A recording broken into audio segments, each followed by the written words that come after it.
Good afternoon, students. My name is Ms. Cáceres, and I'm going to be your teacher for today. Today, we're going to learn about rigorology. Does anybody know or have in mind what rigorology means? No? Okay, so rigorology has to do with fingerprints. When going into a case and when you get a case and you go into it and you find evidence in there, there's fingerprints, right? So when lifting of a fingerprint, there's three different type of patterns in fingerprints, which are the arches, loop, and swirls. In those three, we're gonna learn to identify how specifically are they different. How can you identify that each fingerprints are not like your partners? So everybody, can y'all look at your fingerprints? And can y'all see the lines or no? Can y'all see them? Y'all good?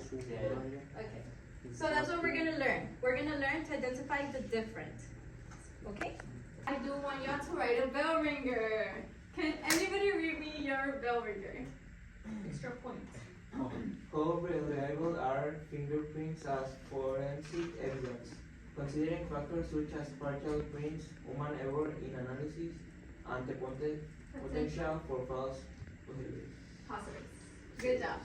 So how relatable are fingerprints as forensics evidence? So how relatable are your fingerprints in a crime scene? How do you think they're useful if, again, there's potential false positives, human errors, and potential particle fingerprints? So like, for example, only half of the fingerprints comes out, but it has a scar. You can identify it by the scar, okay?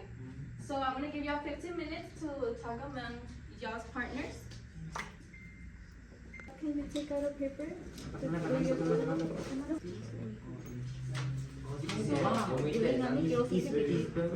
Okay, time's over. Can anybody volunteer to read me their bell ringer? Bueno, como decía, es que sirve para, como son únicas, no es como que todos tengan la misma edad, sirve para encontrar al criminal y dice, esas son tus huellas, y entonces este fue, porque entonces el gobierno tiene registros de las huellas cada vez que las Yes, good job. Is the study of the uniqueness of a friction-ridge structure, and they're used for personal identification. Did anybody understand what any of that was? Yes? Can you explain? No? Okay, I got you. So the unique, so first a rig is literally one of those lines, one of those structures. What you guys are going to learn to read is how they move and form a structure. And that's what you're going to use to identify how yours is different from his. Because like, let's say you both have a swirl. Can we pay attention here? Let's say, for example, they both have a swirl, but maybe yours, like that same line, which is a ridge, let's say that ridge, it made two ways, but with him, it just kept going straight. So that's how you're going to identify how yours is different from your partner's. Can anybody read the first bulletin? Can anybody volunteer?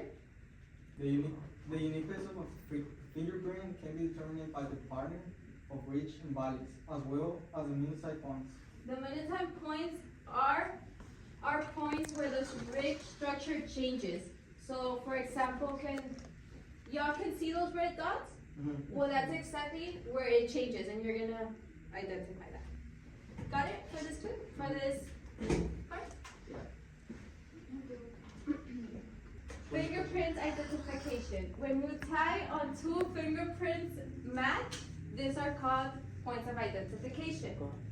There is no international certain or anything that like how many points there has to be to say these two fingerprints are identical, but some experts do take for like until like 12 points to say, you know what, these two are identical. But now because of a system, because of our automatic fingerprint identification system, we don't really now read them, where back then we had to like transfer them from the crime scene, bring them to the lab and try to read literally every little structure. Now, thanks to this system, the AFIS system, now here all the fingerprints are completely logged into it. So again, if you went and got into any ticket, or you went to the hospital and they needed your fingerprints are already on the government system, which is exactly this system. Does anybody have a question about this system? Got it? The different type of ridges. So you'll find at least one or even more. The most common ridge that you'll find here, like in your fingerprint, is a fork.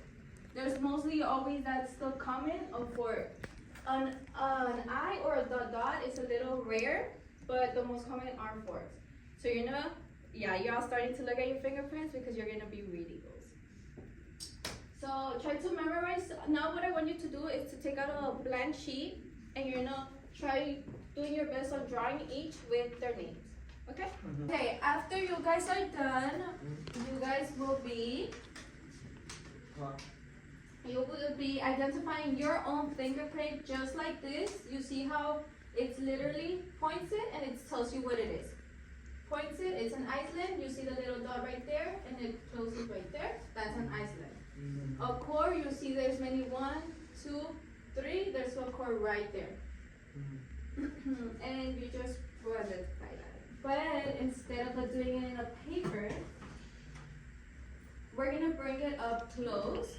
So I do want you guys to pass one and take it down. Can anybody volunteer to read me the first step?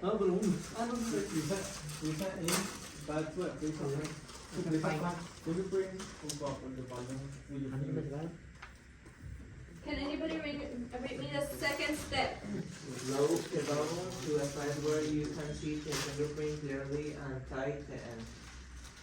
Can anybody read me the third step? Analyze the fingerprints to find each ridge characteristics. Okay, what's your name? Juan. Let's let Juan read the first step. 4. Label 10 on the back of the index card. Can you read step number 5? Can you read Oh, step no. number 5? Oh, person with the most characteristic wins. So that's what does anybody have questions on the steps, what you're gonna do? If anything, you have your steps right here. I'm gonna give you this freedom for you guys to work it, figure it out on your own. I'm gonna be walking around and helping y'all if you need any help on it. Okay? Okay, I'm gonna go around and I'm gonna show you Arturo's. Here? You guys can write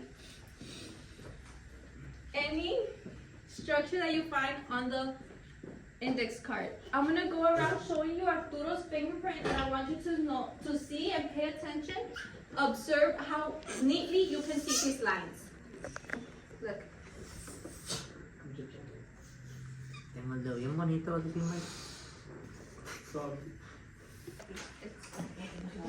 Okay, can anybody share me your think about it? Can anybody share with me what structure did they found the most? Who can share with me? I found most short ridge. The ridge. And what didn't you find? Enclosures. Which one? Enclosures. Enclosures, yeah.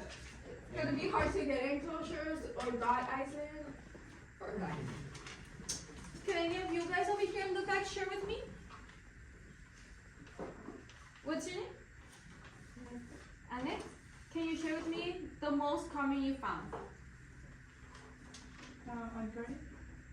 A core, okay. And what about the one that you didn't find? Enclosed, yeah. That's another one. Those are pretty hard to find.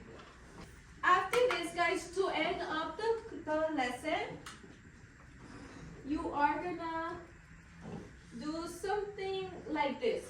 So you will be identifying it again, but this time it's a little bit less challenging because, as you can see, with this fingerprint, you can now identify it a bit closer. Can y'all count them and let me know how many you have? The winner, as promised, is getting some dynamite. So who has the most? Can anybody start counting them? Give me numbers. What's your number? Fresh. How many ridges did you find in your fingerprint? 4. 4? Okay. Cuéntala. Circle them. That is the winner of the chips. And that is sharing is caring. That's what that is.